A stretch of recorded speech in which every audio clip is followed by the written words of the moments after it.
Okay, I will take it away. So, putting 60 seconds up on the shot clock to get started. So that one's going. So the short answer is rebranding a URL is typically a bad idea. Most of the time, when you're a startup or small business, it used to be more so before the age of AI and earlier on that you're saying, hey, this is a shiny new toy. I always want to have a catchy URL. As AI has taken over, as Google searches have put less of a importance on the URL, typically it's not going to be worthwhile to rebrand. And so most of the time, it's just a shiny distraction for a startup or a small business that doesn't make sense. There are a few times where it does make sense. So one is if it is violating someone else's trademark. If you're doing DisneyStreaming.com, you are likely going to have an issue with Disney because you are trying to infringe on their trademark. Another reason is if people, particularly if you're or sharing your URL, so you're putting it on a lot of your posts, you're saying it over a webinar, you're saying it over a podcast, you're saying it or sharing it or on in a networking event, something of that nature. That's when you're going to want to rebrand your URL so that it can be spelled and understood more easily. So that's the 60-second answer. Now I'm going to put the 5-minute time clock up on the screen and unpack that a bit more. So we are going to get that started.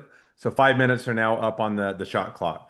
So I'm going to unpack, kind of give you a few reasons why, in a little bit more unpacked fashion, the URL may make sense or may not make sense to rebrand. So with that, one of the main reasons why you would rebrand your URL, as I'd hit on, is if it's getting to be too confusing. So it's not as much. It used to be back in the day when your URL was, early days of the internet. If you had best or petfood.com, it made a big difference in how it was ranked. Rankings, it doesn't nearly matter as much today with your URL as to whether or not it is a short or this specific URL or not, because they're looking at content. So that's not a good reason.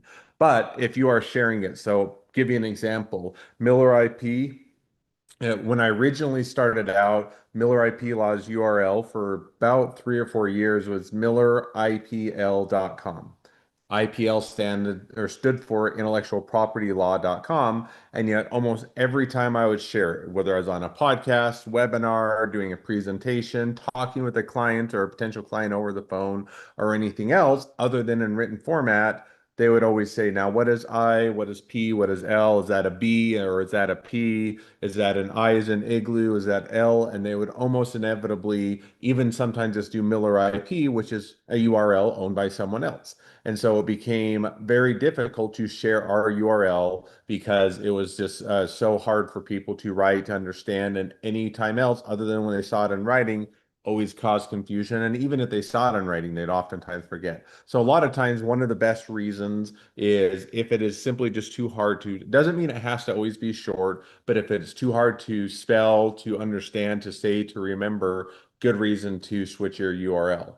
The downside is if, and what we experience is a URL at that time, we'd spent a number of years cultivating that URL. So having authority, SEO, having backlinks, making it organic, having a strong email presence that didn't get bounced or put into, the promo basket or the spam or bucket, made it so that, transitioning took about 6 months to a year where we slowly migrated over. And even at that, we still had an SEO dip, didn't rank as well for a little bit. Some of the organic traffic dipped, and we were able to rebuild that. But there was a significant hit, and yet it was worth it because now we have lawwithmiller.com. Almost nobody mistakes what that is. They know what law with and Miller all how to spell because they're pretty easy to understand, makes it significantly easier. And yet, even after now we've transitioned about 4 or 5 years ago, we'll still every once in a while somebody will still send an email to the old or email address for no other reason than that's the one that are pulled up with their or they saw last way that last time when it auto filled in or the last email that they happened to search.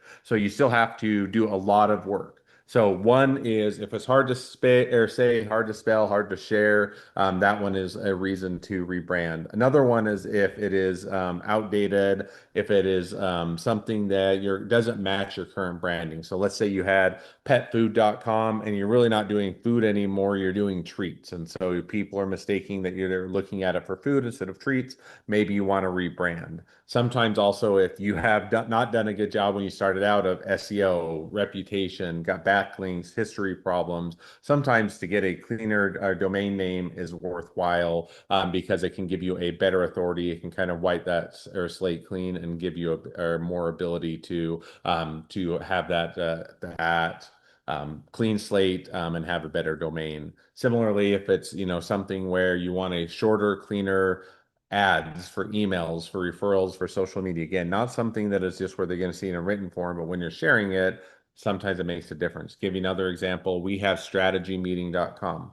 Sometimes when you're looking for URLs, it's just, it's easy to remember strategymeeting.com, easy to say, easy to share. It's a bit catchy. We were able to back in the day, we originally looked at strategysession.com. They wanted several $1,000s. We switched to strategymeeting.com, got it for like $10 when we made that for all of our ability to schedule a consultation. So reasons to switch over, reasons not to switch over, just because you think it's a little bit catchier, a little bit cooler, a little bit, fun to rebrand a bit. It is a large lift if you've been in business for a while to rebrand. So if you're earlier on, first few months, pretty easy to switch over if you think there's a better one, but don't let it be the shiny thing that you just look at as something fun, as something more catchy, because there is some downside to switching with the URL, but there are good motivations. So that's your easy reason or a few reasons why you might look at why you switch the URL. If it's hard to spell, you've outgrown it, you've done a bad job of having a good reputation or SEO or backlinks, or it's too hard to share, vice versa. Don't let it be the catchy thing that's just kind of fun and unique and different, or if it leads to weaker branding, changing your URL because if it's going to be a big technical lift and you're going to have a lot of downside, or if you're going to lose a lot of your SEO and other organic traffic, make sure that if you are going to do it, to have a smooth transition. So went a little bit over the 5 minutes, as you can see, but those are the reasons why you may want to consider switching your URL, not switching your URL, and some of the repercussions. As always, good luck with your business, and if we can help you at Miller IP Law, always feel free to reach out.